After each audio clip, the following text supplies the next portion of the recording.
স্থলবন্দর দিয়ে পণ্য পাঠানোর উপর ভারতীয় নিষেধাজ্ঞা নিয়ে সিদ্ধান্ত নেবে উপদেষ্টা পরিষদ, জানালেন অর্থ উপদেষ্টা। স্থানীয় নির্বাচন করার মাধ্যমে সংসদ নির্বাচন বিলম্ব করার প্রয়াস চলছে অন্তর্বর্তী সরকারের বিরুদ্ধে বিএনপির অভিযোগ। গায়ের জোরে ইশরাককে মেয়র হতে দিচ্ছে না সরকার, বললেন রিজভী। নগর ভবন অবরুদ্ধ করে সমর্থকদের বিক্ষোভ। এবং দেশে স্টারলিংক ইন্টারনেটের যাত্রা শুরু, মাসের সর্বোচ্চ প্যাকেজ ৬,০০০ টাকা, জানালেন ফয়েজ তৈয়ব।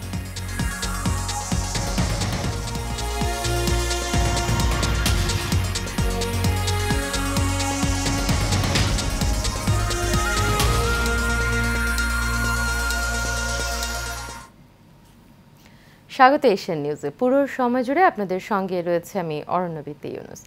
এতক্ষণ শুনছিলেন বিআরবি কেবল ইন্ডাস্ট্রিজ লিমিটেড সংবাদ শিরোনাম। এবারে চলে যাব পুরো খবরে।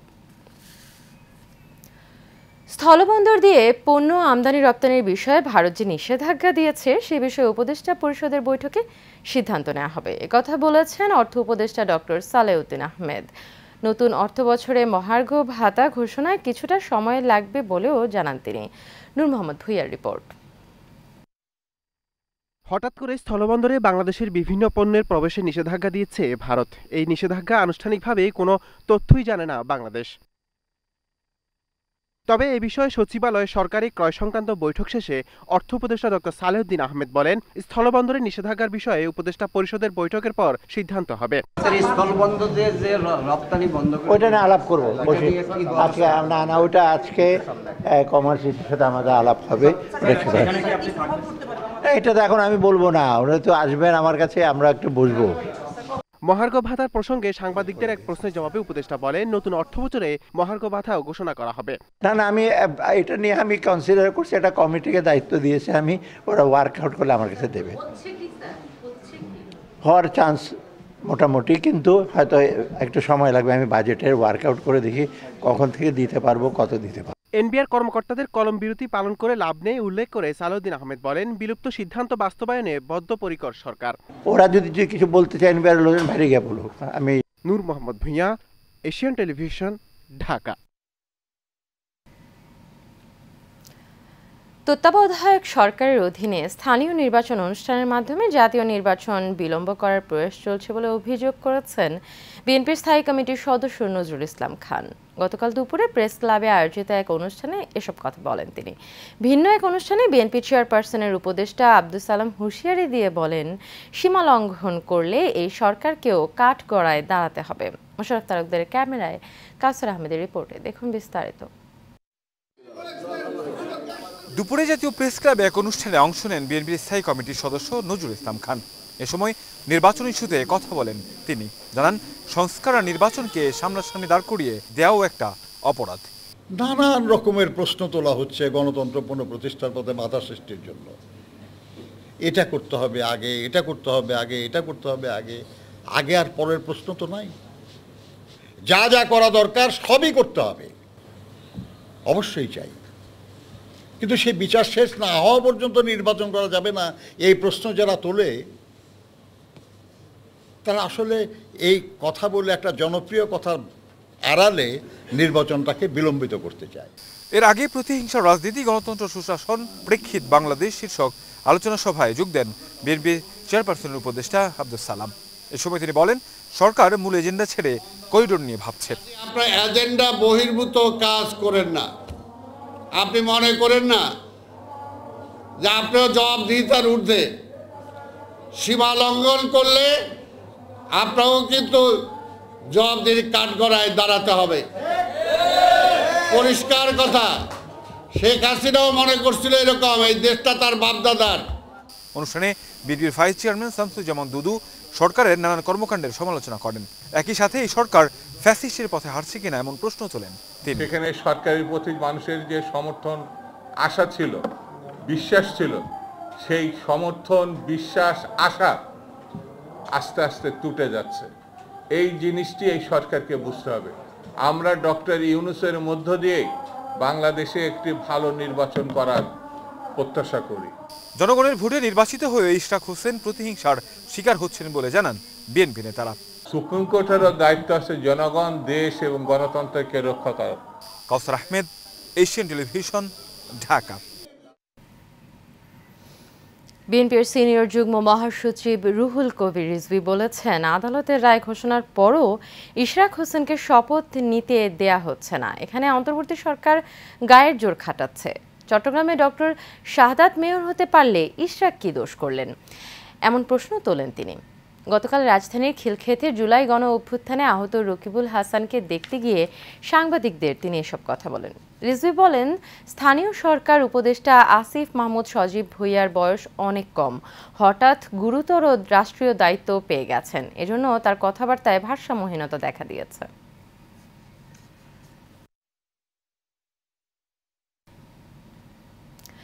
বিএনপি নেতা ইশরাক হোসেনকে ঢাকা দক্ষিণ সিটি কর্পোরেশনের মেয়র হিসেবে শপথ পড়ানোর দাবিতে ষষ্ঠ দিনের মতো আজও নগর ভবনের সামনে বিক্ষোভ করেছেন সমর্থকরা। গতকাল সকাল থেকেই নগর ভবনের সামনে জড়ো হন তারা। এর ফলে চরম ভোগান্তিতে পড়েন সাধারণ মানুষজন। মণ্ডল নামের রিপোর্ট। সকাল থেকে নগর ভবনের সামনের সড়কে অবস্থান নেয় বিএনপির নেতাকর্মীরা।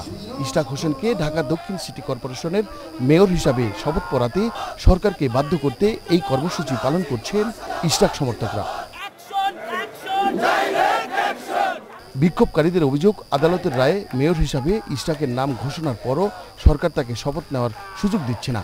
সরকারের বিরুদ্ধে আদালত অবমাননার অভিযোগ তুলে অবিলম্বে শপথ অনুষ্ঠান আয়োজনের দাবি জানান তারা।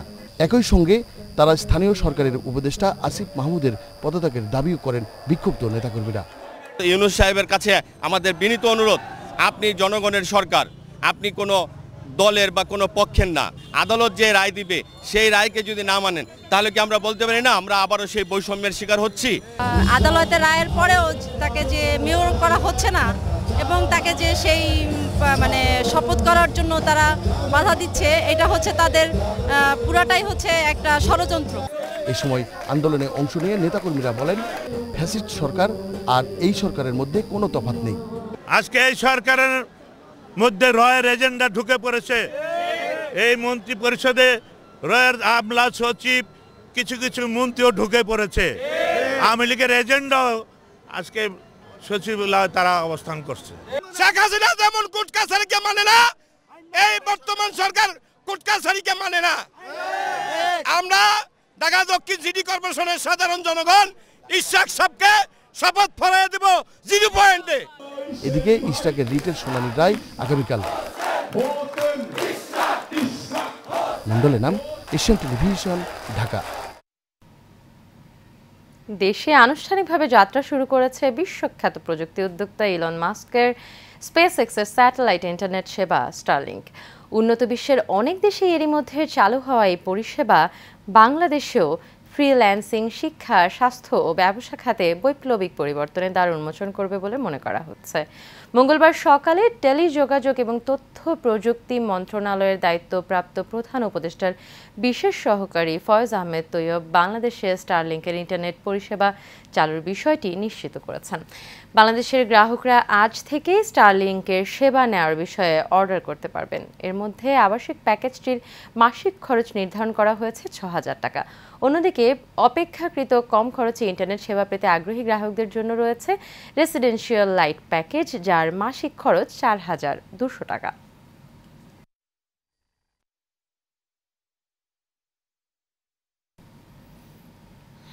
অপরিকল্পিতভাবে বালু তোলার ফলে পাবনায় পদ্মা নদীতে দেখা দিয়েছে তীব্র ভাঙন। এতে বিপাকে পড়েছেন নদী পাড়ের হাজার হাজার কৃষক। ক্ষতিগ্রস্ত হচ্ছে ফসলি জমি, শিক্ষা প্রতিষ্ঠান, ধর্মীয় প্রতিষ্ঠান, পদ্মা পাড়ের বসত বাড়িঘর, বিভিন্ন গুরুত্বপূর্ণ স্থাপনা। জেলা প্রশাসকের পক্ষ থেকে প্রতিনিয়তই অভিযান চলছে, তবুও থামছে না বালুদস্যুদের দৌরাত্ম্য। পাবনা থেকে শফিক আল কামালের তথ্যচিত্রে বিস্তারিত জানাচ্ছেন শেখ ফাহিম। পাবনায় অপরিকল্পিতভাবে বালু উত্তোলনের ফলে চরের শত শত বিঘা ফসলি জমি নদীগর্ভে বিলীন হয়ে যাচ্ছে। এতে কৃষিজমির পরিমাণ আশঙ্কাজনক হারে কমে যাওয়ায় কৃষকরাও পড়েছেন চরম বিপাকে। দিনরাত ভ্রাম্যমাণ ড্রেজার দিয়ে দেদারসে বালু উত্তোলনের ফলে ক্ষতির সম্মুখে পড়েছে ঈশ্বরদী সারা ইউনিয়নের নদীরক্ষা বাঁধ এবং পাকশি লালনশাহ সেতু ও হার্ডিন ব্রিজ। বালি উত্তোলন প্রতিরোধ ও সচেতনতা বৃদ্ধির লক্ষ্যে গ্রাম ও এলাকা রক্ষায় প্লেকার্ড নিয়ে ছুটে এসেছে স্কুল কলেজের শিক্ষার্থীরাও। যারা অবৈধভাবে বালু কাটছে তাদেরকে বাধা দিতে হবে, এটা আমাদের সবাই জনগণ একতা এবং সরকারের কাছে আমাদের একটা দাবি। দ্রুত এই নদী ভাঙন রোধ করুক বা কোনো ব্যবস্থা গ্রহণ করুক, যাতে আমাদের এই আবাদি জমি এবং বাড়িঘর স্কুল মাদ্রাসা রক্ষা পায়। বালু উত্তোলনের কারণে অনেক জায়গাতে রাস্তাঘাট ভেঙে যাচ্ছে। এখন আমরা চাই যে এই পদ্মা ভাঙন রোধ করে আমাদের এই বসবাস এবং প্রতিষ্ঠানের এবং ঐতিহ্যবাহী সাতবাড়িয়াকে টিকিয়ে রাখার জন্য এই প্রশাসন এবং সংশ্লিষ্ট দপ্তরকে দৃষ্টি আকর্ষণ করছে। ড্রেজার দিয়ে বালু উত্তোলনের ফলে সরকার যেমন কোটি কোটি টাকার রাজস্ব হারাচ্ছে, তেমনি নদীগর্ভে জমি বিলুপ্তির কারণে কৃষকরাও পড়ছে চরম বিপাকে। বড় ধান কেউ ধান করছে, সব নষ্ট হয়েছে এই বালু ফেলায়া। ভাঙার যে অবস্থান আছে, আমরা অলরেডি ৩,৫০০ বিঘা নদীতে চলে গেছে। এইবার যদি আবার ভেঙে যায়, আমাদের যে জমিটুকু আছে প্রায় ১-১.৫ বিঘা জমি আছে, থাকবে না। সারা ঘাট আগে বহুত ফাঁকে ছিল, আর ভাঙতে ভাঙতে মোর্চে ৩৪০০ পায়ে গেছে। আগে তো বহুত ছিল, কিন্তু আর ভাঙতে ভাঙতে না মোর্চে স্কুল ভেঙে চলে যেতে পারে এবার বর্ষায়। কোনো ব্যক্তি বা প্রতিষ্ঠানের কারণে ফসলি জমির ক্ষতি হলে প্রয়োজনীয় ব্যবস্থা নেওয়া হবে বলে জানান জেলা প্রশাসক। অবৈধভাবে যেহেতু রাতের আধারে বালু উত্তোলন করে, সেগুলো তো আমরা ব্যবস্থা নিচ্ছি রেগুলারই। তো এখানে আমাদের ভূমিকা একেবারে স্পষ্ট। জেলা প্রশাসন এবং সহকারী কমিশনার ভূমি এবং ইউএনও, আমরা নিশ্চিত করে বলতে পারি যে জেলা প্রশাসনের পক্ষ থেকে কারোর কোনো ধরনের বালু মহালের বিষয়ে বা যে কোনো বিষয়ে হোক, মাটি কাটা, সেগুলোর সাথে কোনো ধরনের আপোষ নাই। কৃষকের আবাদি জমি, পরিবেশের ভারসাম্যতা, বিভিন্ন প্রতিষ্ঠান ও নদী ভাঙ্গন রক্ষায় প্রশাসনের কঠোর পদক্ষেপে বন্ধ হবে অপরিকল্পিতভাবে বালু উত্তোলন। এমনটাই প্রত্যাশা এখানকার ভুক্তভোগী কৃষক ও স্থানীয়দের।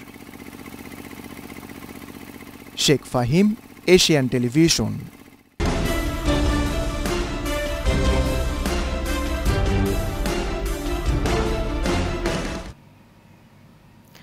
নরসিংদীর রায়পুরা মর্জাল ইউনিয়ন ভূমি অফিসের বিরুদ্ধে অনিয়ম দুর্নীতির অভিযোগ উঠেছে। যদিও সেবা গ্রহীতারা বলছেন সরকার নির্ধারিত ফি দিয়েই মিলছে সেবা, আর কর্মকর্তারা বলছেন অভিযোগের বিষয়ে ঊর্ধ্বতন কর্তৃপক্ষ তদন্ত করে দেখবেন। বিষয়টি নিয়ে মিথ্যাচার চলছে বলেও দাবি তাদের। শরীফুল ইসলামের রিপোর্ট, জানাচ্ছেন রাশেদ আকন। সম্প্রতি নরসিংদী রায়পুরার মর্জাল ইউনিয়ন ভূমি অফিসের বিরুদ্ধে অনিয়ম ও দুর্নীতির অভিযোগ তোলেন কয়েকজন সেবা প্রত্যাশী। তাদের অভিযোগ ঘুষ ছাড়া মিলছে না কোনো সেবা, কিন্তু অভিযোগের বিষয়ে জানতে চাইলে উল্টো কথা বলেন সেবা গ্রহীতারা। অতিরিক্ত টাকা বা ফি এরকম কোনো কিছু চায় না, আমাদের কাছ থেকে কোনো হ্যারাসমেন্ট করে নাই, যেভাবে চাই সেভাবে কাজ করে দিচ্ছে। উনি ভালো মানুষ, একবার হচ্ছে 3বার আইছে এখানে, ভালো না হলে কি ওনারে 3বার করে দিছে এই জায়গায় পোস্টিং। আমিও একটা খারিজ করাইছি, ইয়া করছি, টাকা পয়সা দিচ্ছি না, নিচ্ছে না, চাইছেও না। জানি না এটা কি কারণবশত তার বিরুদ্ধে অভিযোগ করা হয়েছে। যে কর্মকর্তার বিরুদ্ধে অভিযোগ ওঠে তিনি জানান বিষয়টি ঊর্ধ্বতন কর্তৃপক্ষ তদন্ত করে দেখবেন, তবে ঘুষ ছাড়াই নির্বিঘ্নে সেবা দেওয়া হচ্ছে বলে দাবি করেন তিনি। প্রয়োজনে স্যাররাও ইনভেস্টিগেশন করবে, যদি অভিযোগ প্রমাণিত হয় তাহলে শাস্তির আওতায় আনবে। তবে আমি এরকম কোনো অন্যায় করি নাই যে কারণে আমার বিরুদ্ধে মানুষ মন্দচার করতে পারে। একটা কুচক্রী মহল যদি তাদের স্বার্থান্বেষী মহল তাদের উদ্দেশ্য প্রণোদিতভাবে কিছু করে, সেটা আমি তাদেরকে আটকাতে পারবো না। একটি কুচক্রী মহল সুবিধা আদায় করতে না পেরে তার বিরুদ্ধে অপপ্রচার চালাচ্ছে বলেও দাবি করেন এই কর্মকর্তা। Rashed Akon, Asian Television. নরসিংদী সদর থানাধীন বিলাসদী এলাকায় অভিযান চালিয়ে একটি 1 শুটার গান, 1 রাউন্ড তাজা গুলি এবং একটি সুইচ গিয়ার চাকু সহ সগির আহমেদ নামে এক যুবককে গ্রেপ্তার করেছে পুলিশ। সদর থানা ওসি এমদাদ বলেন, গ্রেপ্তারকৃত সগিরের বিরুদ্ধে অস্ত্র আইনে মামলা দায়েরের প্রস্তুতি চলছে। প্রাথমিকভাবে ধারণা করা হচ্ছে সে কোনো সন্ত্রাসী চক্রের সঙ্গে জড়িত থাকতে পারে। এ বিষয়ে নরসিংদী পুলিশ সুপার আব্দুল হান্নান বলেন, গ্রেপ্তারকৃত যুবকের বিরুদ্ধে আইনানুগ ব্যবস্থা গ্রহণ করা হচ্ছে। নরসিংদীর বিভিন্ন এলাকায় পুলিশি তৎপরতা আরও জোরদার করা হচ্ছে।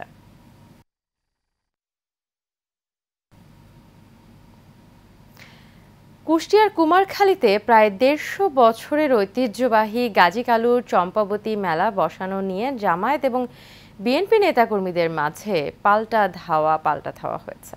ইট পাটকেল নিক্ষেপ এবং সংঘর্ষের ঘটনা ঘটেছে। মঙ্গলবার সন্ধ্যায় উপজেলার জগন্নাথপুর ইউনিয়নের হোগলা চাপাইগাছি বাজারে এই ঘটনা ঘটে। এতে উভয় পক্ষের অন্তত ১১ জন আহত হওয়ার খবর পাওয়া গেছে। এছাড়াও জামায়াত কর্মীদের বিরুদ্ধে মেলার দোকানপাট ভাঙচুরের অভিযোগ উঠেছে। প্রশাসনের অনুমতি না মিললেও বিএনপির সমর্থকরা মেলা বসানোর চেষ্টা করেছেন।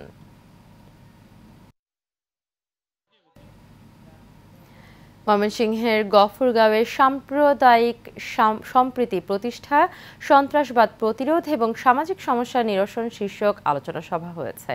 উপজেলা মডেল মসজিদে ইসলামিক ফাউন্ডেশন কার্যালয়ের মিলনায়তনে এই আলোচনা সভা হয়। ইসলামিক ফাউন্ডেশনের ফিল্ড অফিসার আ.ন.ম মাহফুজুল হকের সভাপতিত্বে এতে প্রধান অতিথি ছিলেন উপজেলা নির্বাহী অফিসার এন.এম. আব্দুল্লাহ আল মামুন। এ সময় বিভিন্ন মসজিদে ইমাম, খতিব এবং শিক্ষকরা উপস্থিত ছিলেন।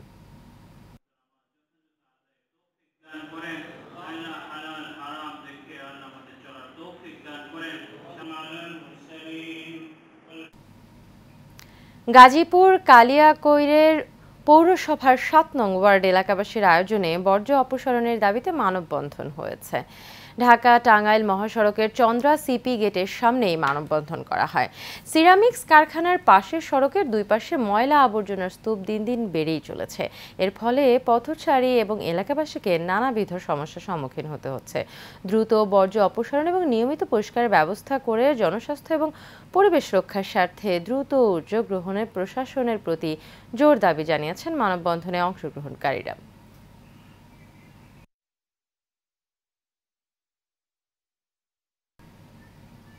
নোয়াখালীতে নবগ্রাম উচ্চ বিদ্যালয়ের অ্যাডহক কমিটি সভাপতি অ্যাডভোকেট বি.ইউ. কামরুল ইসলামকে স্কুলের পক্ষ থেকে ফুলের সংবর্ধনা এবং শুভেচ্ছা প্রদান করা হয়েছে। এ সময় উপস্থিত ছিলেন স্কুলের সদস্য সচিব প্রধান শিক্ষক পলাশ চন্দ্র ভৌমিক, ম্যানেজিং কমিটির অভিভাবক সদস্য মোহাম্মদ নূর নবী, সাবেক স্কুলের অভিভাবক সদস্য ইসমাইল হোসেন লাতু সহ অনেকেই।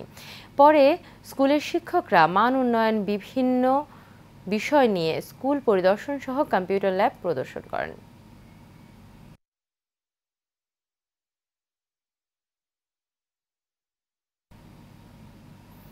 নোয়াখালীতে জাকির হোসেনকে হত্যার পর মামলা তুলে নিতে নিহতের স্ত্রীকে হত্যাকারীরা হুমকি দিচ্ছে বলে অভিযোগ করেছেন বাদী ফাতেমা বেগম হীরা।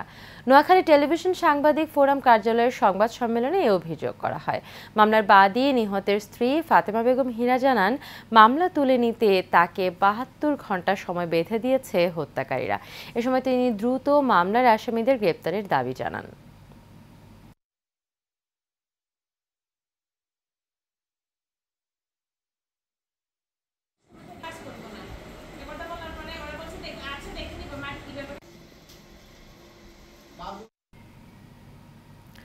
কুড়িগ্রামের সীমান্তবর্তী ইউনিয়ন কচাকাটা ভারতের আসাম রাজ্যের আন্তর্জাতিক সীমানা এবং ব্রহ্মপুত্র, গঙ্গাধর ও দুধকুমার নদীবেষ্টিত এই ইউনিয়নের ৮০% মানুষই দরিদ্র সীমার নিচে বসবাস। ইউনিয়নের কোনো গ্রামেই নেই বড় হাটবাজার, শিল্প কারখানা কিংবা বেসরকারি সরকারি স্থাপনা। কৃষি নির্ভরশীল এই অঞ্চলের মানুষ বেশিরভাগ সময়ে শ্রমিকের কাজ করে দিনপাতিত করে। সরকারিভাবে জমির দামের চেয়ে অস্বাভাবিক হারে জমির রেজিস্ট্রি খরচ বাড়ায় জমি কেনাবেচা করতে পারছেন না স্থানীয়রা। তাদের অভিযোগ, গত অর্থবছরে প্রতি শতাংশ জমি রেজিস্ট্রি করতে ৭,৭৬৯ টাকা খরচ হলেও অদৃশ্য কারণে চলতি অর্থবছরে ৯৪,০২৩ টাকা করা হয়েছে। ফলে প্রয়োজনে জমি কেনাবেচা বেচাকেনা করতে পারছেন না স্থানীয়রা। এদিকে বিষয়টি কর্তৃপক্ষের সাথে কথা বলে সমাধানের আশ্বাস দেন উপজেলা নির্বাহী কর্মকর্তা।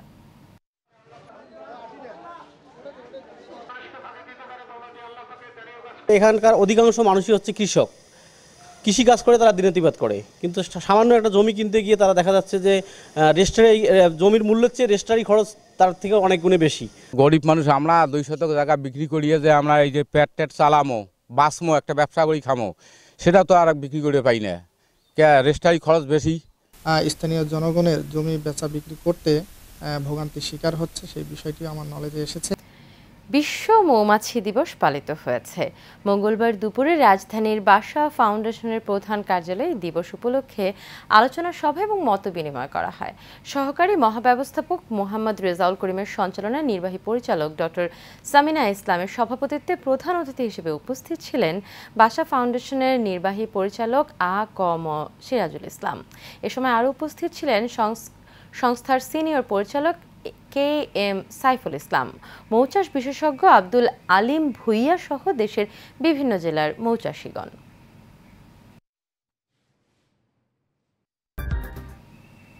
এবারে চট্টগ্রাম সংবাদ।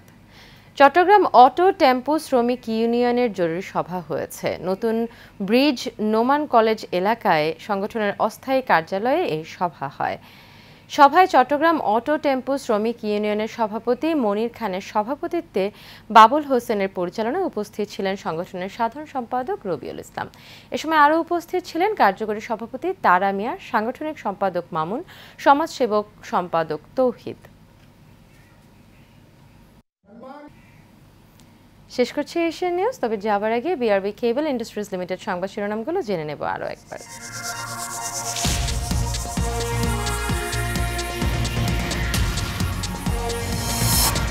স্থলবন্দর দিয়ে পণ্য পাঠানোর উপর ভারতীয় নিষেধাজ্ঞা নিয়ে সিদ্ধান্ত নেবে উপদেষ্টা পরিষদ, জানালেন অর্থ উপদেষ্টা।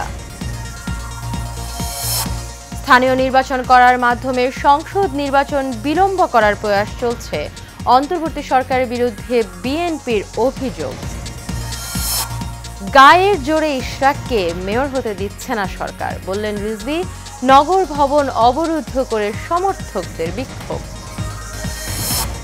এবং দেশে স্টারলিংক ইন্টারনেটের যাত্রা শুরু, মাসের সর্বোচ্চ প্যাকেজ ৬,০০০ টাকা, জানালেন ফয়েজ তৈয়ব।